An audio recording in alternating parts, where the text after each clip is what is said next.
নখত থকা অৰ্ধচন্দ্ৰৰ চিহ্ন বা হাতৰ তলুৱাত থকা এক্সৰ চিহ্ন বা এমৰ চিহ্নই কি সংকেত প্ৰদান কৰে? ভৱিষ্যতৰ বাবে এনেধৰণৰ চিহ্নই এজন মানুহক কেনেকুৱা ধৰণৰ সংকেত প্ৰদান কৰে? মানুহজনৰ জীৱনত কেনেকুৱা ধৰণৰ পৰিৱৰ্তন আনি দিয়ে? আৰু এই চিহ্নৰ ৰহস্য কি? সেই সকলোবোৰ আজি আমি এই ভিডিঅ'টোত আলোচনা কৰিম। নমস্কাৰ প্ৰিয় দৰ্শক, কানেক্ট উইথ তেজস্বিনীৰ এটা নতুন ভিডিঅ'লৈ আপোনালোক সকলোকে স্বাগতম জনাইছোঁ। প্ৰিয় দৰ্শক, হস্তৰেখা বিজ্ঞানৰ মাধ্যমেৰে মানুহৰ ভৱিষ্যত আৰু তেওঁলোকৰ স্বভাৱৰ বিষয়ে জানিব পাৰি। আজি আমি আপোনাক হস্তৰেখাৰ সৈতে জড়িত এনে কিছুমান ৰহস্যৰ বিষয়ে ক'ম, যিখিনি এই পৃথিৱীৰ মাত্ৰ ৩% লোকৰ মাজতহে দেখিবলৈ পোৱা যায়। আপুনিও চাগে বহু মানুহৰ নখত এনেকুৱা ধৰণৰ অৰ্ধচন্দ্ৰৰ চিহ্ন দেখিবলৈ পায়।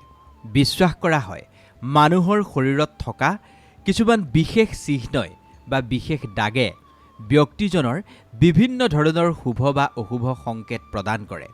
এই গোটেইখিনি জ্যোতিষশাস্ত্ৰৰ এটা গুৰুত্বপূৰ্ণ ভাগ। এই চিহ্ন মানুহৰ নখত অৰ্ধচন্দ্ৰকাৰৰ আকাৰত বগা ৰঙত জিলিকি থাকে। হস্তৰেখা শাস্ত্ৰত মানুহৰ হাতৰ তলুৱাত থকা এমৰ চিহ্নই মানুহজনৰ ভৱিষ্যতৰ বিষয়ে বহু শুভ বা অশুভ সংকেত প্ৰদান কৰে। গৰ্ভ অৱস্থাত থকাৰ সময়তে এটি শিশুৰ হাতৰ তলুৱাত তেনেকুৱা ধৰণৰ ৰেখাৰ সৃষ্টি হয়। জন্মৰ পৰা মৃত্যু পৰ্যন্ত এই ৰেখা হাতৰ তলুৱাতেই থাকে। বিশ্বাস কৰা হয়, 16 বছৰ বয়সত উপনীত হোৱাৰ লগে লগে হস্তৰেখাত ধাৰাবাহিকভাৱে কিছু পৰিৱৰ্তন আহে। ইয়াৰ পিছতেই এই ৰেখাৰ প্ৰভাৱ জীৱনত দেখিবলৈ পোৱা যায়। শাস্ত্ৰৰ মতে হস্তৰেখাৰ জৰিয়তেই ব্যক্তিজনৰ ভাগ্যৰ সৈতে জড়িত বহু কথাই জানিব পাৰি। কেতিয়াবা কেতিয়াবা এই হস্তৰেখাই এনেকুৱা কিছুমান ৰহস্য খুলি দিয়ে, যিবোৰৰ বিষয়ে জানি মানুহজন আনন্দত ক'ব নোৱাৰা হয়। কিন্তু কেতিয়াবা কেতিয়াবা এনে কিছুমান ৰহস্যৰ বিষয়ে মানুহজনে জানিব পাৰে, যিবোৰৰ জৰিয়তে মানুহজনৰ মন একেবাৰে অশান্ত হৈ পৰে। হাতৰ তলুৱাত থকা এক্সৰ চিহ্নয়ো এক গুৰুত্বপূৰ্ণ সংকেত এজন মানুহক প্ৰদান কৰে। বহু মানুহৰ হাতৰ তলুৱাত এক্সৰ চিহ্ন দেখিবলৈ পোৱা যায়। ইয়াৰ অৰ্থ কি? ইয়াৰ পৰা মানুহজনৰ লাভ কি হয়, লোকচান কি হয়? হস্তৰেখা শাস্ত্ৰত এনেকুৱা কিছুমান চিহ্নৰ বিষয়ে উল্লেখ কৰা হৈছে, যিখিনি মানুহ এজনৰ হাতত দেখিবলৈ পোৱা যায়। হাতৰ তলুৱাত যদি কোনোবা এডাল ৰেখাই অন্য এডাল ৰেখাক কাটি দিছে, ৰেখাডাল যেতিয়া ক্ৰছ হৈছে অৰ্থাৎ এক্সৰ দৰে যেতিয়া হৈছে, সেইখিনিয়ে ব্যক্তিজনৰ ভাগ্যৰ বিষয়ে কি কয়? এই সকলোবোৰৰ বিষয়ে আজি মই আপোনাক এই ভিডিঅ'টোত উল্লেখ কৰিম। আপোনাৰ হাতৰ তলুৱাটো যদি তেনেকুৱা চিহ্ন আছে, নখত যদি অৰ্ধচন্দ্ৰকাৰ বগা চিহ্নটো আপোনাৰ আছে, তেন্তে এই ভিডিঅ' আপোনাৰ বাবে হ'ব খুবেই গুৰুত্বপূৰ্ণ। আহক প্ৰথমে আমি জানি লওঁ, নখত থকা অৰ্ধ চিহ্নই কোনবোৰ কথা প্ৰতিফলিত কৰে। নখত থকা এই চিহ্নক বহু মানুহে অৰ্ধচন্দ্ৰ নামেৰে অভিহিত কৰে। যদি আপোনাৰ তৰ্জনী আঙুলিত এই অৰ্ধ চিহ্ন আছে, তেন্তে ইয়াৰ অৰ্থ হৈছে ব্যক্তিজনৰ নেতৃত্ব দিয়াৰ শক্তিশালী ক্ষমতা আছে। এই চিহ্নই ব্যক্তিজনৰ কেৰিয়াৰত সফলতা আৰু উন্নতিৰ সংকেত প্ৰদান কৰে। এনেকুৱা ধৰণৰ লোক যথেষ্ট আত্মবিশ্বাসী হয় আৰু যিকোনো কাম সদায় আগত থাকি আগলৈ গৈ কৰাৰ মানসিকতা থাকে। এনেকুৱা ব্যক্তিয়ে যিকোনো এটা নিৰ্ণয় লোৱাৰ ক্ষেত্ৰত যথেষ্ট শক্তিশালী আৰু প্ৰভাৱশালী হয়। তৰ্জনী আঙুলিত থকা অৰ্ধচন্দ্ৰই সদায় শুভবাৰ্তা আৰু সুবৰ্ণ সুযোগৰ সংকেত প্ৰদান কৰে। এই চিহ্নই ব্যক্তিজন যে খুব বেছি পৰিশ্ৰমী, সেইটো প্ৰতিপন্ন কৰাৰ লগতে ব্যক্তিজনে কৰা পৰিশ্ৰমৰ সফলতা আনি দিয়ে। এনেকুৱা ধৰণৰ মানুহ বহুত বেছি স্বাভিমানী হয় আৰু বহুত বেছি পৰিশ্ৰম কৰি নিজৰ পৰিশ্ৰমৰ বলত আগবাঢ়িব খোজে। মধ্যমা আঙুলিত যদি আপোনাৰ অৰ্ধচন্দ্ৰ আছে, তেন্তে ইয়াৰ অৰ্থ কি হ'ব? মধ্যমা আঙুলিত অৰ্ধচন্দ্ৰ থকাটো সন্তুলনৰ প্ৰতীক বুলি কোৱা হয়। মধ্যমা আঙুলি, যাক শনিদেৱৰ আঙুলি বুলি কোৱা হয়, এই আঙুলিত যদি আপোনাৰ অৰ্ধচন্দ্ৰ আছে, তেন্তে আৰ্থিক সমৃদ্ধি আৰু সফলতাৰ প্ৰতীক বুলি ইয়াক গণ্য কৰা হৈছে। সামুদ্ৰিক শাস্ত্ৰ অনুসৰি যাৰ নখত অৰ্ধচন্দ্ৰ আছে, সেইজনেই বুদ্ধিমান, পৰিশ্ৰমী আৰু আনক সহায় কৰিব পৰা বিধৰ হয়। এই অৰ্ধচন্দ্ৰই এটা কথা স্পষ্ট কৰে, ব্যক্তিজন যথেষ্ট গুৰুগম্ভীৰ স্বভাৱৰ আৰু নিজৰ কৰ্তব্যক খুব নিষ্ঠাৰে পালন কৰিব পৰা বিধৰ। মধ্যমা আঙুলিত অৰ্ধচন্দ্ৰ থকা মানুহে সদায় ভাবি চিন্তি যিকোনো এটা সিদ্ধান্ত লয় আৰু প্ৰফেশ্যনেল লাইফত সেইজন ব্যক্তিকে যথেষ্ট বিশ্বাসী বুলি গণ্য কৰা হয়। ধন সম্পত্তি ব্যৱসায় বাণিজ্যত সফলতাৰ সংকেত প্ৰদান কৰে মধ্যমা আঙুলিত থকা অৰ্ধচন্দ্ৰই। ইয়াৰ উপৰিও মানুহজন যথেষ্ট বুদ্ধিমান, পৰিশ্ৰমী আৰু আনক সহায় কৰা বিধৰ হয়। অনামিকা আঙুলিত যদি অৰ্ধচন্দ্ৰ আছে তেন্তে আপুনি কি সংকেত পাব সেয়াও জানি লওক। যিজন মানুহৰ অনামিকা আঙুলিত অৰ্ধচন্দ্ৰ আছে সেইজন সৃষ্টিশীল আৰু কলাসুলভ ব্যক্তি। অনামিকা আঙুলিত অৰ্ধচন্দ্ৰ থকা লোকজনে কেৰিয়াৰত সফলতা লাভ কৰিব পাৰিব। এনেকুৱা ধৰণৰ ব্যক্তিয়ে বিশেষত কলা, সংগীত, অভিনয়, ডিজাইনিঙৰ দৰে ক্ষেত্ৰ পচন্দ কৰে। অনামিকা আঙুলিৰ অৰ্ধচন্দ্ৰক এক সুস্বাস্থ্যৰ প্ৰতীক বুলিও গণ্য কৰা হয়। স্পষ্ট আৰু পৰিষ্কাৰ অৰ্ধচন্দ্ৰ মানসিক আৰু শাৰীৰিক ৰূপত মানুহজনক সবল কৰে। এনেকুৱা মানুহৰ কল্পনা শক্তি বহুত বেছি ক্ষীপ্ৰ হয়। সদায় নতুন নতুন বস্তুৰ বিষয়ে, নতুন নতুন কথাৰ বিষয়ে জানিবলৈ এনেকুৱা ধৰণৰ মানুহ বহুত বেছি আগ্ৰহী হয়।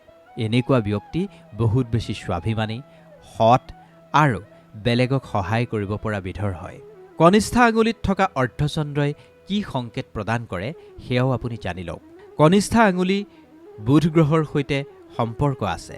ব্যৱসায়, সংসাৰ আৰু বুদ্ধিৰ কাৰক এই কনিষ্ঠ আঙুলি। কনিষ্ঠ আঙুলিত অৰ্ধচন্দ্ৰ থকা লোকসকল কথা বতৰাত যথেষ্ট পাকৈত। সন্মুখত থকা ব্যক্তিজনক খুব সহজতে এনেকুৱা মানুহে প্ৰভাৱিত কৰিব পাৰে। কনিষ্ঠ আঙুলিত থকা অৰ্ধচন্দ্ৰৰ চিহ্নই ব্যক্তিজনক ব্যৱসায়ত সফলতা আনি দিব পাৰে, ধন লাভ আৰু কেৰিয়াৰত উন্নতিৰ সংকেত প্ৰদান কৰে। এই চিহ্নই মানুহজন যে বহুত বেছি পৰিশ্ৰমী সেই সংকেতো প্ৰদান কৰে। নিজৰ যিকোনো এটা কাম খুব মন পুতি সততাৰে কৰে এনেকুৱা ধৰণৰ মানুহে। সেইবাবেই তেওঁলোকে নিজৰ জীৱনত বহুত বেছি সফলতা লাভ কৰে। বুঢ়া আঙুলিত থকা অৰ্ধচন্দ্ৰই কি সংকেত প্ৰদান কৰে আপুনি জানেনে? বুঢ়া আঙুলিত থকা অৰ্ধচন্দ্ৰই বিশেষত সৌভাগ্য আৰু শুভ কাৰ্যৰ সংকেত প্ৰদান কৰে। মানসিক সন্তুলন আৰু আত্মনিয়ন্ত্ৰণৰ প্ৰতীক যাৰ বুঢ়া আঙুলিত অৰ্ধচন্দ্ৰ আছে সেইজন ব্যক্তি। এই চিহ্নই জীৱনত উন্নতি, সফলতা আৰু জীৱন আনন্দময় কৰি তোলে। এনেকুৱা ব্যক্তিয়ে খুব কঠিন পৰিস্থিতিটো শান্তভাৱে যিকোনো এটা সিদ্ধান্ত ল'ব পাৰে। বুঢ়া আঙুলিত অৰ্ধচন্দ্ৰ থকা ব্যক্তিয়ে জীৱনত স্থিৰতা বজাই ৰাখিব পাৰে আৰু বহুত ভাবি চিন্তি আগবাঢ়ে। সামুদ্ৰিক শাস্ত্ৰৰ মতে যিজন ব্যক্তিৰে বুঢ়া আঙুলিত অৰ্ধচন্দ্ৰৰ চিহ্ন থাকে তেওঁলোকৰ ইচ্ছা শক্তি বহুত বেছি শক্তিশালী। পাৰিবাৰিক আৰু প্ৰফেশ্যনেল লাইফত দুয়োটা ক্ষেত্ৰতেই এনেধৰণৰ মানুহে যথেষ্ট সন্মান লাভ কৰে। এয়া হৈছে অৰ্ধচন্দ্ৰৰ কথা। এইবাৰ আপোনাক ক'ব বিচাৰিছোঁ হাতৰ তলুৱাত থকা এমৰ চিহ্নৰ বিষয়ে। আপোনাৰ সোঁহাত বা বাওঁহাতৰ তলুৱা দুয়োখন হাততেই এই এম আকৃতিৰ চিহ্ন থাকিব পাৰে। হাতৰ তলুৱাত থকা তিনিডাল ৰেখা যুক্ত হৈ ইংৰাজীৰ এম আখৰৰ দৰে হোৱা আমি দেখিবলৈ পাওঁ, যাক আমি এম চিহ্ন বুলি অভিহিত কৰোঁ।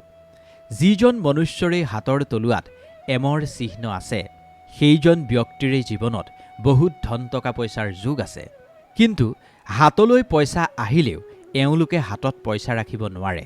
বিভিন্ন ধৰণৰ অজুহাতত হাতত থকা পইচা ওলাইও গুচি যায়। যিজন ব্যক্তিৰে হাতৰ তলুৱাত এম আকৃতিৰ ৰেখা আছে সেইজন ব্যক্তি বহুত বেছি কল্পনাশীল হয় আৰু সৃষ্টিশীল মনোভাৱৰ হয়। এনেকুৱা ব্যক্তি কেতিয়াও আৰ্থিক সমস্যাৰ সন্মুখীন হ'ব লগা নহয় আৰু চিত্ৰশিল্পী, লেখক বা সাহিত্যিকৰ ৰূপত এওঁলোকে নিজৰ সৃষ্টিশীল কাৰ্যৰ জৰিয়তে মানুহৰ পৰা সন্মান বুটলিবলৈ সক্ষম হয়। এনেকুৱা মানুহ বুদ্ধিৰ ক্ষেত্ৰত বহুত বেছি ক্ষীপ্ৰ। এওঁলোকৰ ভিতৰত চতুৰ ৰাজনীতিবিদ হোৱাৰ ক্ষমতা লুকাই থাকে। যদি এনেকুৱা মানুহে পৰিশ্ৰম কৰে তেন্তে ৰাজনীতিত তেওঁলোক বহু ওপৰলৈ যোৱাৰ যোগ আছে। সংগীগৰাকীক লৈ এনেকুৱা মানুহ বহুত বেছি সৎ হয়। এনেকুৱা মানুহে নিজৰ জীৱনসংগীক কেতিয়াও প্ৰতাৰণা নকৰে আৰু নিজৰ সম্পৰ্কটোকেই আগতকৈও ভাল কৰি তুলিবলৈ বা আগতকৈও ভাল হ'ব বুলি এওঁলোকে বিশ্বাস ৰাখে। যিকোনো ধৰণৰ পৰিস্থিতিৰ মুখামুখি হ'বলৈ এওঁলোক সদা প্ৰস্তুত থাকে আৰু যিকোনো ধৰণৰ বিপদৰ সময়ত এওঁলোক কেতিয়াও পিছ হুহুকি বা ভয় খাই পিছলৈ নাহে। বিপদত এওঁলোক জঁপিয়াই পৰিব পাৰে, বিপদলৈ এওঁলোকে ভয় নকৰে আৰু বিপদৰ সৈতে যুঁজি, কঠিন পৰিস্থিতিৰ সৈতে যুঁজি সফলতা অৰ্জন কৰি এওঁলোকে সদায় ভাল পায়। হস্তৰেখা শাস্ত্ৰৰ পৃথিৱীখনত কেৱল ৩% মানুহৰ হাতৰ তলুৱাতহে এনেকুৱা ধৰণৰ চিহ্ন দেখিবলৈ পোৱা যায় বুলি উল্লেখ আছে। ইয়াৰ পিছত হাতৰ তলুৱাত থকা Xৰ চিহ্নৰ বিষয়ে আমি কথা পাতিব বিচাৰিছোঁ। আপোনাৰো হাতৰ তলুৱাখনত এনেকুৱা ধৰণৰ Xৰ চিহ্ন আছে নেকি? ভিডিঅ'টো চাই থকাৰ সময়তে এবাৰ হাতৰ তলুৱাখন চাই লওকচোন। আপোনাৰো যদি হাতৰ তলুৱাত তেনেকুৱা চিহ্ন আছে, তেন্তে কথাখিনি আপোনাৰ বাবে গুৰুত্বপূৰ্ণ। যাৰ হাতৰ তলুৱাত Xৰ চিহ্ন আছে, এনেকুৱা মানুহে কাৰ্যক্ষেত্ৰত সফলতা অৰ্জন কৰিব পাৰে।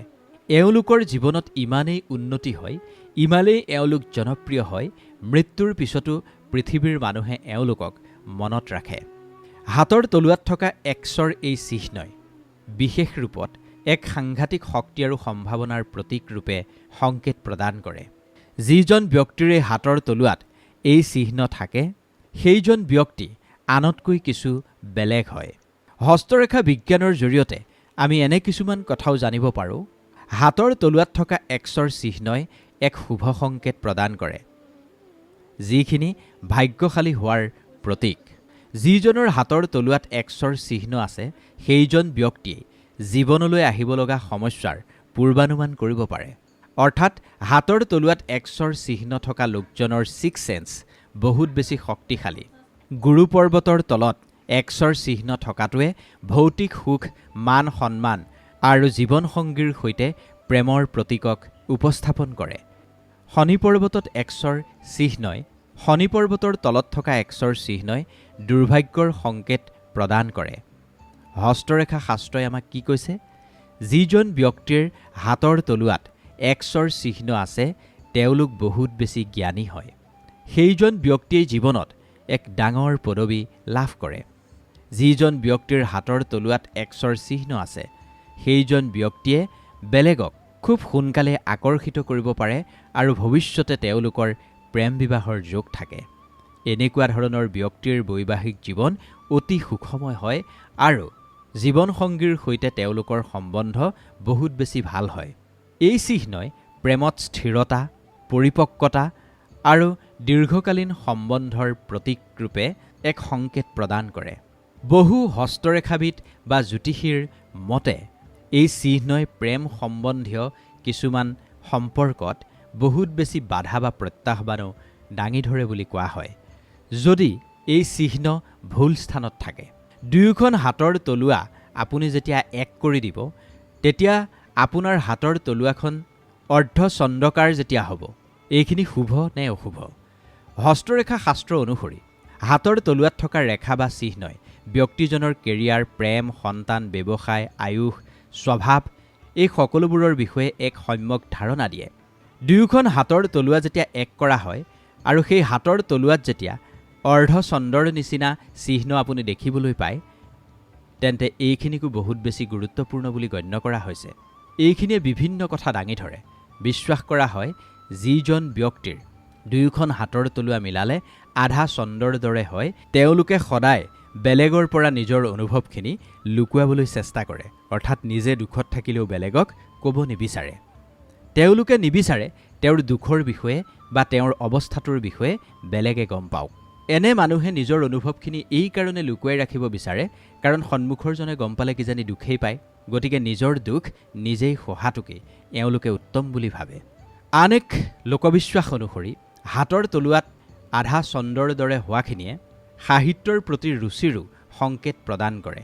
যদি সেই আধা চন্দ্ৰ বহুত বেছি গাঢ় বা ধূসৰ হয়, তেন্তে ব্যক্তিজন অস্থিৰ আৰু চঞ্চল স্বভাৱৰ যে হয়, তাৰ সংকেত প্ৰদান কৰে।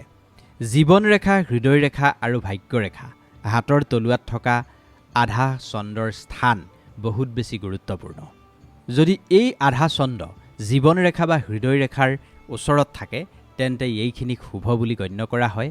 আৰু ভাগ্যৰেখাৰ ওচৰত যদি থাকে, তেন্তে মোটামুটি আপুনি সমপৰিমাণৰ ফল লাভ কৰিব পাৰে। হাতৰ তলুৱাত অৰ্ধচন্দ্ৰৰ দৰে হোৱাখিনিক শুভ সংকেত বুলি হস্তৰেখা শাস্ত্ৰই উল্লেখ কৰিছে।